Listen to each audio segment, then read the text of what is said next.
Assalamu alaikum friends, welcome to another video of Dr. Zakir Naik, where a small kid asked the question about watching cartoon. Is it allowed or not? Watch this beautiful video. Assalamu alaikum, doctor.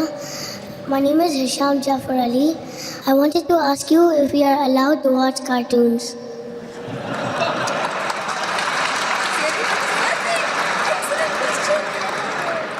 The brother has really asked a very good question on the topic, that are we allowed to watch cartoons? Today, the international survey, they say the maximum damage done to any child is the satellite media. On average, an American child sits 7 hours in front of the television, more time than what he goes to school. Most of the channels that take him away from Islam, including the cartoon channels. Most of them.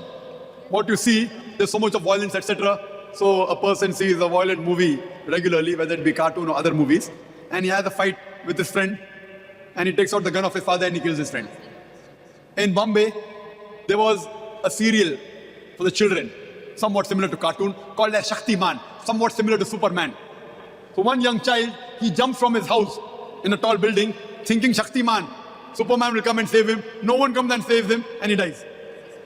And when an interview was taken of that father, he said, I could not imagine my son would jump. Maybe tomorrow your son or my son will jump. Therefore, the impact of the media is so great that it blinds the person. And it causes maximum damage to the children. That's why we have started a school in Bombay by the name of Islamic International School. One of the criteria to get admission is that you should not have a cable TV in your house. No satellite TV, it's a shaitan. It's a shaitan. So people ask me, then how will we watch Peace TV? Point number one. By watching Peace TV, if you're allowing hundreds of shaitan channels to come in your house, don't watch any, that is better. Let a small loss take place to prevent a big loss. But we have made provision that if you have a special dish and a decoder, you can only watch Peace TV and no other channel. So we'll see to it that's available even in the Middle East. Buy a dish, investment of few thousand rupees or a few hundred dirhams. You don't have to pay monthly, whatever fees that you're paying out here, or 200, 250 rupees monthly. Invest a few thousand and all the people in the building can watch. Have one decoder, it will only catch Peace TV and no other channel. What we have, we can't create a vacuum. This is haram, this is haram. There should be a substitute. So we tell the parents of our school, don't watch cable TV, but we have got 5,000 tapes on Islam and comparative religion. Every day if you watch one for 3 hours, it will take you more than 13 years to complete the library. So by the time your son passes the school or your daughter passes the school, every day if you watch one, yet you do not complete the library, and the next 13 years we may have one more 5,000 inshallah. In our Islamic video cassette library, we have cartoons for children, but they are on Islamic lines. So surely, my son, you can watch cartoons which are based on Islamic guidelines, talking about the Quran, talking about the hadith of the Prophet, various cartoons we have got. But these cartoons get you closer towards Islam, not away from Islam. Otherwise, the other cartoons like Tom and Jerry, Batman, Superman, they have got no moral value. They take you away from Allah subhanahu wa ta'ala. There's so much of violence. So we have got Islamic cartoons like Muslim Scouts and various other cartoons like Fateh Sultan, which has a moral story and it gets the person towards Islam. So my son, if you want to watch cartoon, watch the Islamic cartoon which takes you towards Islam, but not those cartoons which take you away from Islam. Hope that answers the question. Assalamu alaikum, Dr. Zakir. My name is Hema. I'm a revert to Islam. First of all, I have been in Dubai for 18 years. It's the first time that I've heard the true meaning of jihad. I mean, I must say most of the Muslims don't know. I'm sorry. My question is there a limit, an upper limit or an extent mentioned in Quran that you can go to in order to fulfill your jihad? Sister Masha has accepted Islam, the religion of peace, and I welcome her and congratulate her. Thank you. And she agrees that she did not know the real meaning of jihad, which she has come to know today, alhamdulillah. She said that what is the upper limit a person can go to fulfill the level of jihad? Sister, the best jihad, highest level, is jihad against your own self. Jihad fi nafs. Highest level. And you can go to any level which Quran gives permission. You should not break the Sharia. Whatever you can go the highest level, but within the purview of the Islamic Sharia. You can't go outside the purview of the Islamic Sharia. So the best jihad is jihad against your own nafs. And for example, we have the example in the life of Muhammad Sallallahu Alaihi Wasallam, Prophet Muhammad Sallallahu Alaihi Wasallam. You have the revelations at the time which was revealed during the time of Makkah, called as Makki surahs. We have the examples of Madni surahs. The major difference is Makki surahs are more talking about Iman and strengthening, etc. And the Madni surah, how to establish the deen, Aqamat ad-Deen, about jihad. We know that in Medina, when the Muslims became more powerful compared to before, there was war, etc., talking about jihad, etc., talking about the qital, fighting of war. But the jihad that was done at the time of Makkah, when the mushriks of Makkah, when they tortured and killed many of the Muslims, there were people who could fight, like Hazrat Hamza, may Allah be pleased with him, Hazrat Umar, may Allah be pleased with him. They wanted to retaliate. They were warriors. But the Prophet said, do sabr. Sabr was the jihad. If you have the power to fight back and you hit back, it is good.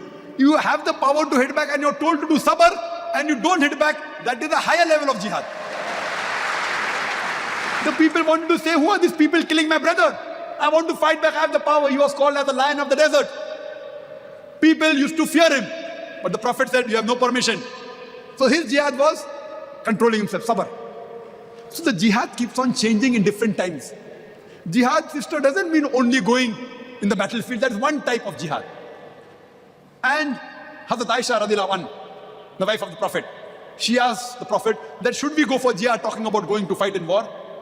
Prophet said, it's mentioned in Sahih Bukhari, poem number 4, hadith number 2784. The Prophet said, the best jihad for you is to perform a perfect Hajj. Hajj was the best jihad for Hazrat Aisha radiallahu anha. Another time it's mentioned in Sahih Bukhari, a person asked the Prophet that should he go for jihad, talking about the qital, fighting. The Prophet said, do you have parents? He said, yes. The best jihad for you is to serve your parents. So the best jihad keeps on changing depending upon the situation. At the time it mentioned Sunan Nisai, the Prophet said, to speak a word of truth against a tyrant ruler is the best form of jihad. That doesn't mean that for everyone serving the parents is the best form of jihad. Because the Prophet knew that his parents required him. So depending upon the time, sister, the best type of jihad keeps on changing. And what is the best level you can go? You can sacrifice whatever you can. And during one of the qitals, one of the jihad, Prophet asked the Sahabas, whatever maximum you can give, you give in charity for the qital. And very famous hadith. Hazrat Umar radiallahu anhu, he was a very rich person he was. He bought half the wealth and he gave to the Prophet. And he said that, MashaAllah, I have given half my wealth. And he thought that he was the highest, indicating that he will get the best of reward. Isn't he the best? The Prophet replied, Hazrat Abu Bakr, the first Caliph of Islam, radiallahu anhu, he gave his full wealth, so he will get a better reward than Hazrat Umar. In terms of quantity, the wealth that Hazrat Abu Bakr radiallahu anhu gave was a very less compared to the wealth given by Hazrat Umar radiallahu anhu. But the percentage he gave was 100%. So the sawab that he will get will be much more than Hazrat Umar. May Allah be pleased with him. So he gave everything of his wealth. He'll get a better reward. So whatever permission Allah gives you in the Sharia, you can go to that extent for performing jihad. Hope that answers the question. Thank you. Welcome back, friends. I hope you enjoy the video till the last minute. The small kid asked a very important question, cartoon. Because in every generation, even when we were old and nowadays we are getting older day by day, we also watch cartoons and love to watch cartoons. So this kid asked a very good question, that is it allowed for us to watch in cartoons?